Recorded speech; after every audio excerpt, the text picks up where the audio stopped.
ఈ వీడియో గనుక మీకు నచ్చినట్లయితే లైక్ చేయండి, షేర్ చేయండి. అట్లనే మా ఎస్ఆర్ న్యూస్ తెలంగాణ ఛానల్ని సబ్స్క్రైబ్ చేయండి. పక్కనున్న గంట బటన్ నొక్కండి. SR news Telangana.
ప్రజాస్వామ్యాన్ని కాపాడుదాం.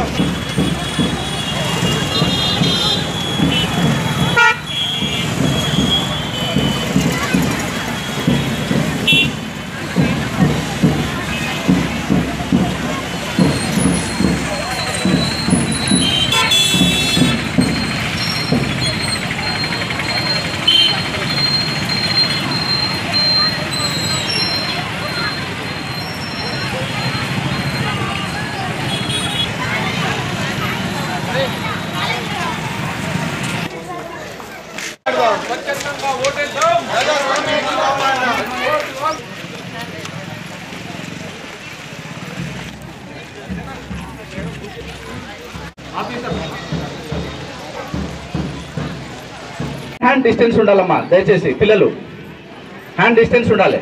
Hand distance please. ఇట్లా మాకు ఒక అవసరం ఉంది, మా అసలు నాయకుడిని ఎన్నుకొని మీరు ఒకసారి గమనించి ఓటేయండి. నాకు డబ్బు ఇచ్చింది కదా, మా కులపైన కదా అని ఓటేయకండి. ఎందుకంటే అది మీకు ముందు తరాలకు మీకు చాలా ఒక నరక యాతన చూపెడుతుంది. అది మీరు గుర్తు చేసుకోండి. ఒకసారి ఒక్క నిమిషం ఆలోచించండి. ఆ ఓటు ఎవరికి పని చేస్తారు.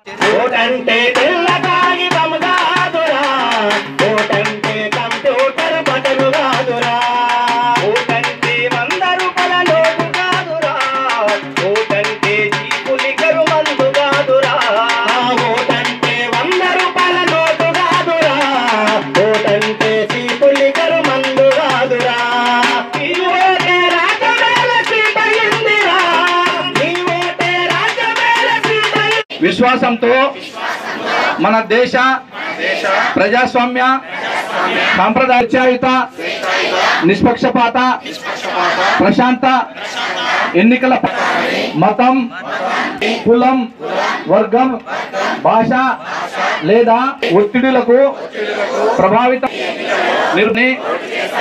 ఇందు మూలంగా ప్రతిజ్ఞ చేస్తున్నాను. ఇచ్చిన టాపిక్ ఏంటంటే no voter to be left behind. అంటే ఒక్క ఓటర్ ని కూడా మనము వదలకూడదు. Everybody has to be enrolled. మీ అందరికీ చెప్పాల్సింది, బాధ్యతగా చెప్పాల్సిందిగా నేను ఒకటి ఉంది ఏంటంటే 18 years దాటిన వాళ్ళు ఇక్కడ చాలా మంది యంగ్ బాయ్స్ ఉన్నారు, యంగ్ గర్ల్స్ ఉన్నారు. మనం అసలు 17 ఇంకా మన బర్త్డే వస్తుంది, 18th బర్త్డే అంటేనే మనకి డ్రైవింగ్ లైసెన్స్ వస్తుంది, ఎప్పుడు బండి వేసుకొని బయటికి తిరుగుతాము అని చాలా మంది ఆ ఎంతూసియాజంతో ఉంటారు. సో అనేది నా రిక్వెస్ట్. ఎందుకంటే భవిష్యత్ అంతా ఒక ఓట్, ఇప్పుడే ఒక అబ్బాయి చెప్పినట్టు 5 సంవత్సరాల వరకు మన ఓట్ వాల్యూ ఉంటుంది. కానీ ఒక రైట్ పర్సన్కి వేసినప్పుడు రావడం, ఓట్ వేయడం, ఒక రైట్ పర్సన్కి ఓట్ వేయడం, అవన్నీ కూడా చేస్తున్నాను. అదేవిధంగా no voter to be left behind. దానికి మీరందరికీ తెలుసు, తెలంగాణ లెజిస్లేటివ్ అసెంబ్లీకి రీసెంట్గా మనం ఎలక్షన్ చేసుకోవడం జరిగింది. రాజన్న సిరిసిల్ల జిల్లా డిప్యూటీ డిఓగా బాధ్యత నిర్వహించేటప్పుడు మేము చాలా 72% ఆఫ్ ఓటింగ్ చేయగలిగాము. So that was all coordinated effort of all the booth level officers, అధికారులు, ఆల్ ద ఈఆర్ఓస్, ఆర్డీఓ గారు, డిఆర్ఓ గారు అండ్ డిస్ట్రిక్ట్ ఎలక్షన్ ఆఫీసర్ గారి సహకారంతో, కోఆర్డినేషన్తో ఈ పని చేయగలిగాము. కానీ దానిలో నెగిటివ్ మనం చూసుకుంటే ఇప్పుడు ఓటర్గా నమోదైన తర్వాత మీకు కూడా